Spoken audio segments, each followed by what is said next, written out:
오늘 우리가 신명기 5장 말씀을 함께 보게 되었는데요. 이 신명기 5장 말씀에 보게 되니까 십계명에 대해서 다시 한번 이렇게 말씀을 하고 있는 것을 우리가 보게 됩니다. 그러니까 이스라엘 백성들이 가나안 땅에 들어가서 이 법을 지키며 살아갈 때에 정말 하나님의 백성다운 삶을 살아갈 것이다. 그리고 복된 길로 나아가게 될 것이다 라는 것을 말씀하신 것이 바로 이 십계명입니다.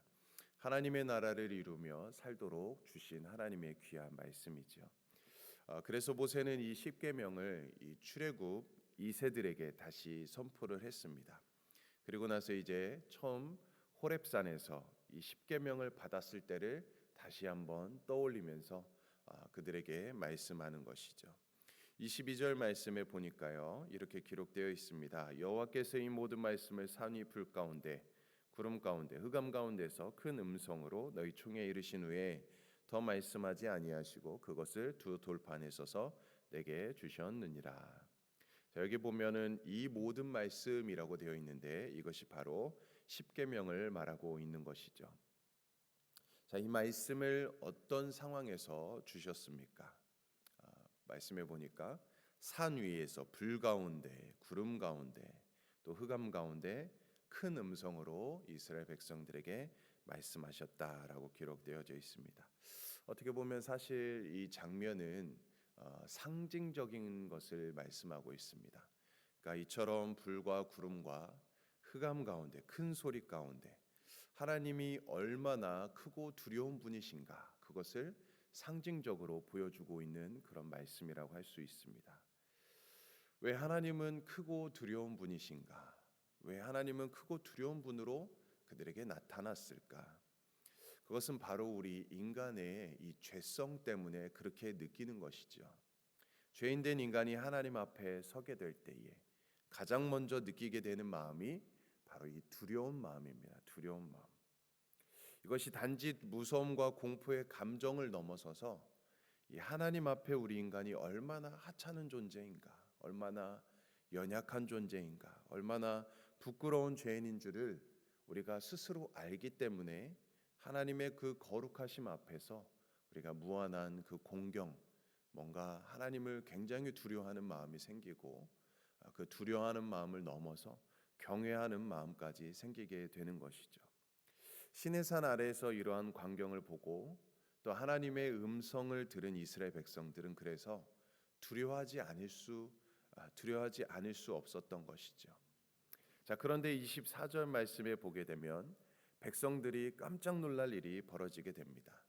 이 백성들 앞에 나타난 이 모세가 하나님이 주신 그 두 개의 돌판을 들고 산에서 내려왔기 때문이었습니다. 이에 백성들은 너무나 놀란 것입니다. 그들의 생각에 산에 올라간 모세는 아마도 하나님 앞에 섰기 때문에 하나님을 본 자, 하나님 앞에 선 자 당연히 죽었을 것이라고 생각했을 것입니다. 죄인된 인간이 거룩하신 하나님 앞에 서게 되면 하나님을 대면하면 죽을 수밖에 없기 때문이지요. 자, 그래서 그들은 두려움과 놀라움 속에서 이렇게 말합니다. 25절 말씀이죠. 이제 우리가 죽을 까닭이 무엇이니까? 이 큰 불이 우리를 삼킬 것이요 만일 우리가 우리 하나님 여호와의 음성을 다시 들으면 죽을 것이라라고 말씀합니다. 백성들은 이제 우리가 왜 죽어야 합니까? 라고 소리를 치고 있습니다. 이 말은 곧 그들이 거룩하신 하나님의 면전에서 또다시 하나님의 음성을 듣게 되면 자신들은 죽게 될 것이라는 그 두려움에 사로잡혀서 그렇게 말하고 있는 것이죠. 자, 그래서 그들은 모세는 살았는데 왜 우리는 죽어야 합니까? 라고 말하고 있는 것입니다. 그들은 하나님의 거룩하심 또 하나님의 그 영광에 압도가 되어서 죄인된 모습으로 하나님 앞에 선 자신들은 이제 죽을 수밖에 없음을 깨달았던 것입니다. 성경에 보게 되면 하나님 앞에 선 사람들, 다른 사람들의 고백도 나오게 됩니다. 구약에 우리가 잘 알고 있는 선지자 이사야는 하나님을 경험하고 나서 뭐라고 고백하였습니까? 화로다, 나로 망하게 되었도다. 나는 입술이 부정한 가운데 하나님을 배웠음이로다. 화로다, 망하게 되었다라고 이사야 선지자도 하나님을 대면했을 때 그렇게 고백하게 되었습니다. 또 우리가 잘 아는 베드로는 깊은 데로서 그물을 내리라는 그 예수님의 말씀에 순종하지요. 그리고 그물이 찢어지도록 물고기를 잡고 난 다음에 하나님 앞에 뭐라고 고백합니까? 주여 나를 떠나소서 나는 죄인이소로다라고 주님 앞에 고백하는 것을 우리는 보게 됩니다. 바로 이러한 고백들이 하나님 앞에 선 자들, 하나님 앞에 말씀 앞에 선 자들, 이 하나님 앞에 서게 되면 이 죄인인 사람들은 인간들은 당연히 보여지는 이런 반응인 것이죠. 자, 그래서 이스라엘 백성들은 뭐라고 말씀합니까? 26절, 27절의 말씀에 보게 되면 모세에게 요청하는 것입니다. 하나님의 말씀을 듣고 산 사람은 모세 당신밖에 없으니 모세 당신이 하나님의 말씀을 듣고서 우리에게 말해달라라는 것입니다. 대신 말해달라는 것이죠. 우리가 하나님 앞에 설 자신이 없는 것입니다. 그러면 우리가 그 말씀을 순종하겠다라는 것이죠. 자, 그래서 이 백성들의 말을 듣고 하나님이 뭐라고 말씀하십니까? 28절 말씀에 보면 여호와께서 너희가 내게 말할 때에 너희가 말하는 소리를 들으신지라. 여호와께서 내게 이르시되 이 백성이 내게 말하는 그 말소리를 내가 들은즉 그 말이 다 옳도다. 자, 하나님은 이 백성들의 그 마음, 그 말이 다 옳도다라고 말씀해주고 있습니다. 죄인된 인간이 하나님의 소리를 직접 듣게 되면 죽을 수밖에 없다라는 것이죠. 그래서 하나님은 모세를 통해서 이스라엘 백성들에게 말씀하신 것입니다. 이렇게 모세는 하나님과 백성들 사이에 중보자로서 세움받아서 하나님과 이스라엘 백성들 사이에서 하나님의 말씀을 그 백성들에게 전달해 주는 역할을 하게 되었습니다. 자, 이 모세의 이야기를 오늘 우리에게 주는 아주 중요한 메시지가 있지요. 무엇일까요? 바로 이 모세의 모습이 우리 예수님을 예표하고 있다라는 것입니다. 우리 예수님의 모습을 예표하고 있습니다. 히브리서 3장 말씀에 보게 되면 모세가 이스라엘 백성들에게 하나님의 말씀을 증언한 것과 같이 예수님께서 이 땅에 오셔서 하나님의 말씀을 증언해 주셨다라는 말씀이 있습니다. 자, 그러므로 우리는 예수님이 왜 이 땅에 오셨는지, 특별히 왜 말씀이 육신이 되어 오셨는지를 우리는 잘 알아야 되겠지요. 우리 모두는 죄의 본성을 가지고 태어납니다. 다들 우리는 태어날 때부터 이 죄의 본성을 가지고 태어난 자들입니다. 그래서 어느 누구도 하나님의 말씀을 사실은 들을 수가 없는 자들인 것입니다. 이것이 구약의 한계인 것이고 율법의 한계를 분명히 드러내는 것이죠. 율법을 아무리 잘 듣고 율법을 아무리 잘 지킨다고 해도 살 수 있는 사람은 원래 아무도 없는 것이죠. 자, 그래서 이스라엘 백성들은 실패했던 것입니다.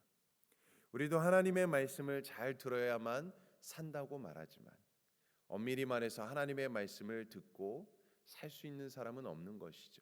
죄인된 인간은 절대로 하나님의 말씀을 온전히 들을 수도 없고 더군다나 하나님의 말씀을 온전히 지킬 수도 없는 것이지요. 자, 그래서 어느 누구도 율법의 의로는 구원을 얻지 못하는 것입니다. 자, 그래서 모세가 하나님과 이스라엘 백성의 중보자가 되어서 그들이 생명을 보존할 수 있었던 것과 같이 예수님께서 하나님과 우리 사이의 중보자가 되어 주신 것입니다.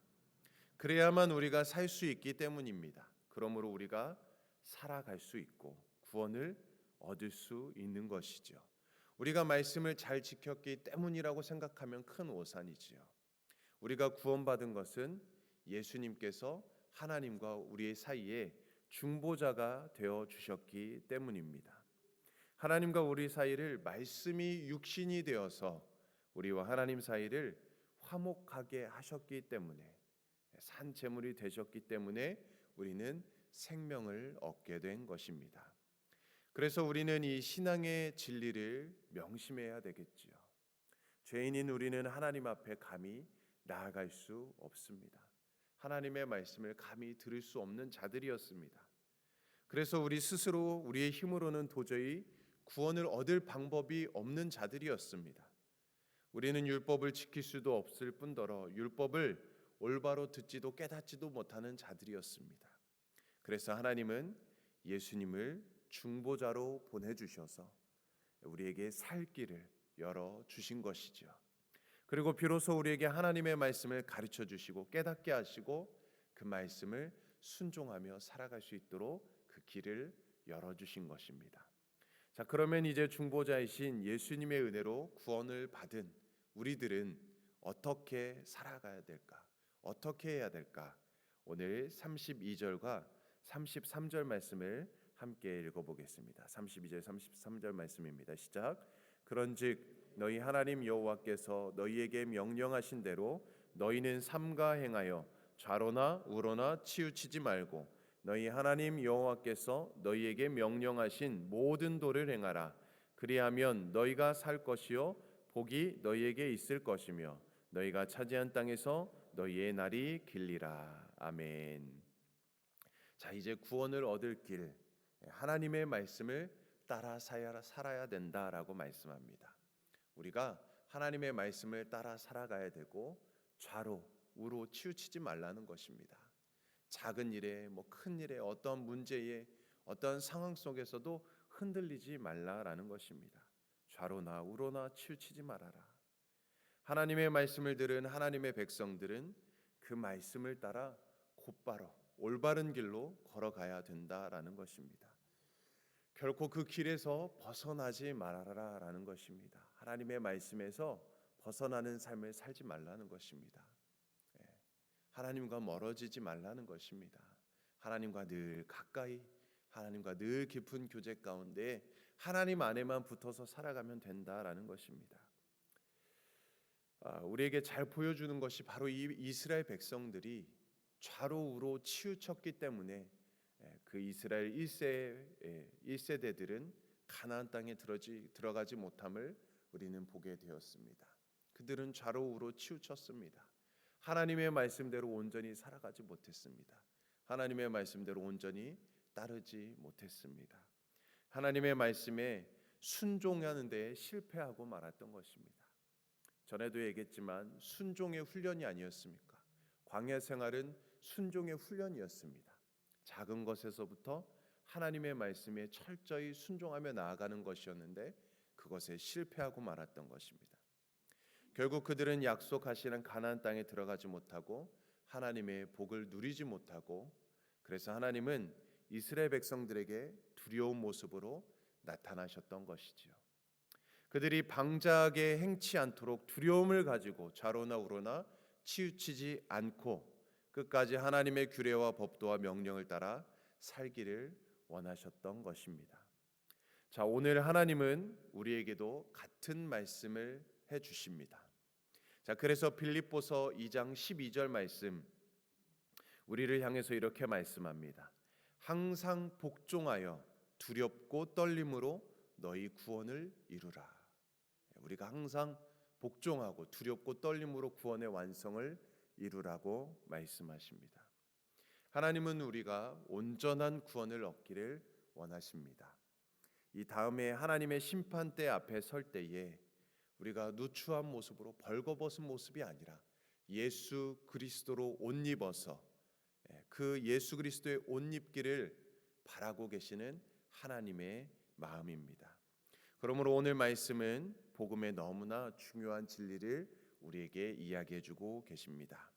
모세와 같이 예수님은 우리의 중보자가 되어 주시고 우리를 의롭다 여겨 주셔서 칭의를 베푸시고 구원해 주시고 하나님과 화목해 하셨음을 보게 됩니다. 그리고 그 모세가 이스라엘에게 율법을 선포한 것과 같이 예수님은 우리에게 말씀이 육신이 되어서 이 땅에 오셨고 또 그 말씀을 우리에게 전해 주셔서 우리가 두렵고 떨림으로 예수님께 복종하게 하심으로 온전한 구원 성화에 이르도록 하신 것입니다. 그러므로 이제 우리의 중보자가 되시는 우리를 의롭다고 여기시고 또 거룩함에 이르게 하신 이 칭의와 성화의 은총을 기억하면서 우리가 예수 그리스도를 기억하면서 이제 우리가 더욱더 말씀 안에서 말씀만을 따라가면서 좌로나 우로나 치우치지 마시고 세상과 구별된 삶을 살아가심으로 하나님의 참된 복을 누리며 풍성히 누리며 살아가는 우리 모든 성도님들 되시기를 주님의 이름으로 간절히 축원드립니다. 아멘. 우리 함께 기도하겠습니다. 하나님 아버지, 죄와 허물로 인해서 감히 하나님 앞에 나아갈 수 없었던 우리를 위해서 먼저 예수 그리스도를 보내주시고 우리의 죄를 깨닫게 해주심에 감사를 드립니다. 예수님의 피로 인해 하나님 아버지 앞에 거룩하고 흠없는 자로 살아갈 수 있도록 인도하여 주심에도 감사를 드립니다. 우리가 이 땅에 살아가는 동안에 어떤 악한 세력이 우리를 공격하고 넘어뜨리려 할지라도 우리의 믿음이 희미해지거나 믿음에 미끄러지지 않도록 우리를 위해서 중보하고 계시는 그 예수 그리스도의 기도를 기억하며 우리가 오늘도 좌로우로 치우치지 아니하며 믿음으로 이기는 하루가 되게 하여 주시옵소서. 온전하게 하나님의 말씀을 순종하며 온전하게 주님의 길을 걸어가는 우리의 삶이 될 수 있도록 인도하여 주시옵소서. 모든 말씀 예수님의 이름으로 간절히 기도드리옵나이다. 아멘. 오늘 우리 멕시코 라준영 방주의 선교사님, 아르헨티나 김우진 박경희 강기한 이욕 선교사님을 위해서 함께 기도해 주시고 이제 이번 주 우리 EM 여름 수련회가 있습니다. 13일부터 15일 주일까지 진행되는데 우리 함께 그 모든 수련회 기간을 위해서 기도해 주시고 또 6월 말에 있을 우리 유초등부 유아유치부 또 여름 성경학교 VBS를 위해서도 함께 기도해 주시고 또 7월에 있을 여름 단기 선교와 또 썸머스쿨을 위해서도 함께 기도해 주시기 원합니다. 또 우리 모든 성도님들의 개인과 가정과 또 우리 교회 또 기도 제목을 가지고 이 시간 주님의 이름 한 번 외치며 간절히 기도하겠습니다. 주여